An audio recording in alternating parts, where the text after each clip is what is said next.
ಮನಿ bag ಅಲ್ಲ ಆದರೆ 500 rupees ಆದರೆ ಇಡ್ತಾ ಇದ್ದೀನಿ. ಮನಿ ಬ್ಯಾಗ್ ಗಿವ್ ಅವೇ. ಕೆಳಗಡೆ ಕೊಟ್ಟಿರೋ UPI ಸ್ಕ್ಯಾನರ್ಗೆ ನೀವು 10 ರೂಪಾಯಿ ಫೋನ್ ಪೇ ಮಾಡಿದ್ರೆ ಸಾಕು. ಲಕ್ಕಿ ವಿನ್ನರ್ಗೆ 500 ರೂಪಾಯಿ ಫೋನ್ ಪೇ ಮಾಡ್ತೀನಿ. ಯಾರು ನನಗೆ 10 ರೂಪಾಯಿ ಫೋನ್ ಪೇ ಮಾಡ್ತೀರೋ ಅವ್ರ ಹೆಸರು ಚೀಟಿಯಲ್ಲಿ ಬರೆದು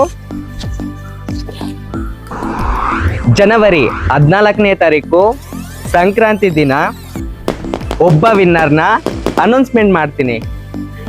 ಗೊತ್ತಾಯ್ತಲ್ಲ ಏನು ಮಾಡ್ಬೇಕಂತೇಳಿ. ಆದಷ್ಟು ನಿಮ್ಮ ಫ್ರೆಂಡ್ಸ್ಗೆ ಶೇರ್ ಮಾಡಿ. ನಿಮ್ಮ ಕಣ್ಮುಂದೆನೇ ಚೀಟಿ ಎಗರಾಕ್ತೀನಿ. ಜನವರಿ 14ನೇ ತಾರೀಕು ಸಂಕ್ರಾಂತಿ ಹಬ್ಬದ ದಿವಸ. Conditions apply. ನನ್ನ ಅಕೌಂಟ್ನ ಫಾಲೋ ಮಾಡಿರಬೇಕು, 10 ರೂಪಾಯಿ ಫೋನ್ ಪೇ ಮಾಡಿರಬೇಕು. ಮನಿ ಬ್ಯಾಗ್ ಯಾರಿಗೆಲ್ಲ ಸಿಕ್ಕಿಲ್ವೋ ಇದೊಂದು ಬಿಗ್ ಆಪರ್ಚುನಿಟಿ ಅಂತ ಹೇಳಕ್ಕೆ ಇಷ್ಟಪಡ್ತೀನಿ. ಹೋದ್ರೆ 10 ರೂಪಾಯಿ, ಬಂದರೆ 500 ರೂಪಾಯಿ.